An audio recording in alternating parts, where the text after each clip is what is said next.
tal vez el tema más importante para la mayoría de los mexicanos, por lo menos el que más preguntas y conversaciones mereció en la convocatoria que hizo el Instituto Nacional Electoral en redes sociales para el debate, más de 2,000 conversaciones en redes sociales sobre este tema. Déjenme aprovechar este momento para agradecer a los laboratorios sociodigitales del ITESO, allá en Guadalajara, y de la Universidad Veracruzana, por su apoyo en el ordenamiento de la participación ciudadana en redes sociales que compartieron con nosotros. Entre 1992 y 2016, el promedio de crecimiento cada año ha sido de 2,4%. Esto representa un crecimiento anual por cápita de solo 1,3%. Este ha sido el reto de los últimos gobiernos de México y lo será del gobierno que alguno de ustedes encabece a partir de diciembre de este año. Por resultado del sorteo, toca la primera pregunta al candidato de la coalición por México al Frente, Ricardo Anaya. En su plataforma, el candidato habla de incrementar la inversión pública hasta el 5% del PIB para el año 2021. En su plataforma propone el establecimiento del derecho a un ingreso básico universal. En su plataforma está la propuesta de lanzar una nueva estrategia, dice, de industrialización nacional. Un programa, por ejemplo, que llama de los 1000 días, con 8 compromisos para niños de 1 a 3 años y sus madres. Candidato, todo esto cuesta dinero y los ciudadanos lo saben. Tanto lo saben que para este segmento a usted le hicieron preguntas y la segunda mayor se llamaba impuestos. Quienes lanzaron las preguntas quieren saber si todo lo que le ha prometido va a significar o tendría que significar nuevos o más impuestos, porque usted lo que ha dicho es que no quiere subir impuestos. Quiere bajar el IVA en la frontera, quiere revisar el subsidio a los combustibles. ¿De dónde va a sacar el dinero para cumplir esas promesas de campaña? Esa es la preocupación en las redes sociales, si van a ser impuestos, si va a ser deuda. Adelante, candidato Anaya. Muy buenas noches. Yo lo he dicho con muchísima claridad. Primero, tenemos que revisar el gasto, porque el gobierno hoy gasta muy mal y además hay enorme corrupción. No es momento de aumentar impuestos. Y si vamos a hablar de crecimiento económico, necesitamos concentrarnos en lo que más le importa a la gente, que es su ingreso personal, el ingreso en el bolsillo de las personas, el salario de la gente. Hoy, la mitad de la gente en nuestro país, de los que tienen trabajo, ya no hablemos de quienes no tienen un empleo, ganan menos de 180 pesos al día. ¿Quién puede vivir dignamente con menos de 180 pesos al día? Tengo propuestas muy concretas. Primero, necesitamos más crecimiento económico y para eso es indispensable que haya mayor inversión. Segundo, tenemos que elevar los salarios, empezando por aumentar el salario mínimo. Mi propuesta es duplicar el salario mínimo. Candidato Anaya, nada más déjeme interrumpirlo. Una vez más, inversión pública, el programa de los 1000 días, inversión pública, subirla al 5% del PIB o al 6% del PIB como lo promete su plataforma, sí, sin impuestos, solo con ahorros. ¿Por qué no me dice entonces dónde están esos ahorros? Implica, en el caso de la inversión pública, disminuir el gasto corriente y aumentar el gasto en inversión. Así está planteado en nuestro programa. Y para estimular la economía lo que tenemos que hacer no es aumentar impuestos. Estoy proponiendo también que todas las personas que ganan menos de 10,000 pesos al mes les quitemos el impuesto sobre la renta.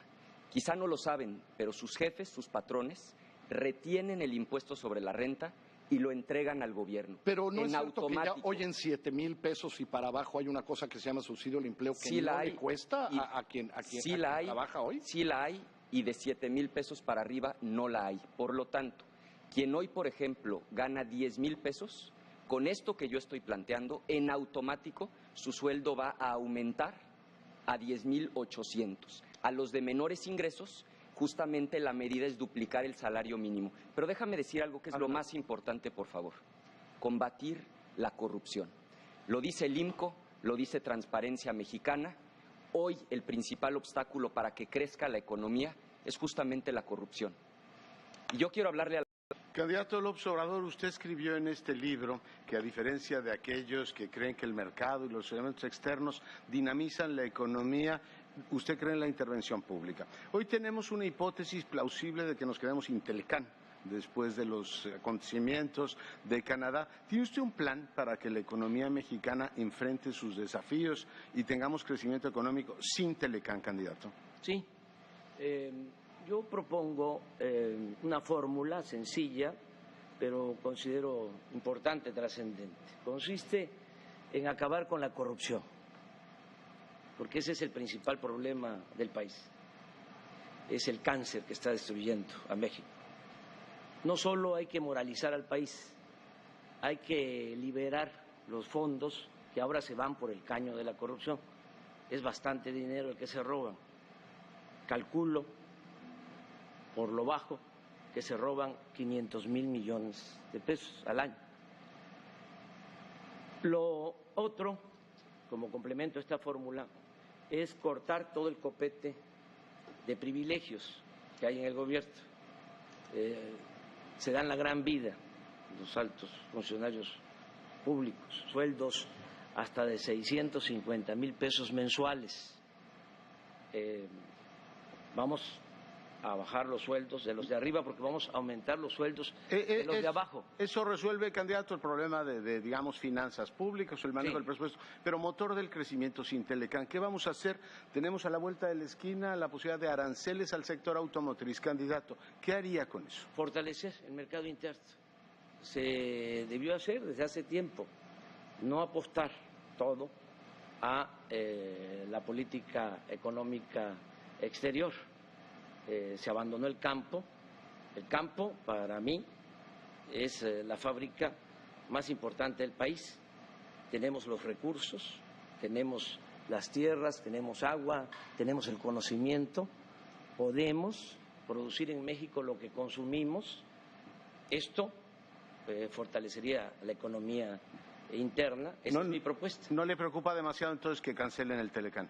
Yo voy a plantear de que se mantenga el tratado, pero no puede convertirse en una fatalidad para los mexicanos. Nuestro país tiene muchos recursos naturales, muchas riquezas, tiene un pueblo trabajador. Lo único que le hace falta, y va a haber pronto, muy pronto, es un buen gobierno. Candidato, somos uno de los países que menos recauda, ya no solo el parámetro OCDE, incluso en términos de América Latina recaudamos poco. Usted propone que haya, y también lo escribe en el libro, subsidios y créditos para el campo, ha planteado que en 3 años no subirá la gasolina. ¿Se puede hacer todo esto sin incrementar los impuestos, pensando en que recaudamos 13 puntitos el PIB? Candidato. Sí, mi fórmula es acabar con la corrupción. ¿Eso cuánto da en términos? Alrededor de 300 a 500,000 millones. El plan de austeridad nos daría de 200 a 300,000 millones. Tendríamos una bolsa de 600, 800,000 millones para impulsar actividades productivas, crear empleos y para el bienestar de la gente. No habría necesidad de aumentar impuestos, es mi compromiso. No aumentarían los impuestos en términos reales. ¿Ni a las rentas altas? Tampoco. O sea, las rentas altas empiezan en 40,000 pesos en este país, hasta 10 millones. No aumentaríamos impuestos, no aumentaría la deuda y no habrían gasolinazos. Ya. Candidato, en este libro dice usted sobre el tema de la energía que convocaría una consulta para ver efectivamente si se mantiene o no la reforma energética. Consulta o plebiscito, dice. Le pregunto, ¿la va a mantener eso? Y en caso de que la mantuviera y fuese presidente, ¿cuál sería su postura? ¿Defender la reforma energética que hoy tenemos o volver al modelo anterior? Vamos a revisar los contratos. Primero, no queremos contratos leoninos, no queremos que otros hagan negocio con lo que es nuestro. Por lo tanto, pues hubo muchas preguntas de mujeres y de manera específica para usted. Hay una ola de transformación que recorre el mundo, la inclusión integral, equitativa, productiva de la mujer a la economía. Hay estudios como los de McKinsey que apuntan que habría un aumento sustantivo al PIB si las mujeres tuvieran la misma participación que los hombres en la economía. Y hay varias cosas, candidato. Incluso en su libro usted ha dicho que quiere convertir a México en una potencia global y va a centrar sus esfuerzos de manera muy especial, reitero, en las mujeres. Pero le llegaban cuestionamientos muy críticos a través de las redes sociales porque decían que pareciera que sus propuestas son sobre todo asistencialistas, becas, salarios, pero no hay una propuesta integral para la igualdad. ¿Qué responde a esto que le dijeron de manera muy puntual, candidato? Gracias, Gaby. Orgullosos. El tema es bien importante. Si queremos crecer, tenemos que cerrar algunas brechas. Y una de las brechas más importantes que hay hoy en México es la brecha entre el hombre y la mujer, la inclusión sobre todo de la mujer en las alternativas productivas. Y efectivamente, esos estudios señalan que podríamos crecer más o menos medio punto del PIB más si cerráramos la brecha de participación entre el hombre y la mujer. ¿Qué estamos proponiendo? Estamos proponiendo primero estancias y guarderías de tiempo completo y con alimentación. Estamos proponiendo multiplicar por 4 las escuelas de tiempo completo, también por alimentación. Eso implica pasar de 4 a 8 horas en las escuelas. Y estamos efectivamente planteando becas para que las mujeres puedan regresar y terminar, sobre todo secundaria y preparatoria. Y eso les va a abrir mejores alternativas de empleo. ¿Y hay recursos para ello, candidato? ¿De dónde van a salir? Porque es la otra pregunta que nos hacen todo el tiempo. Qué buenas ideas, ¿de dónde va a salir ese dinero? El programa de estancias debe de costar más o menos 4,000 millones de pesos. Eso quiere decir que podríamos duplicarlas sin que genere una presión importante.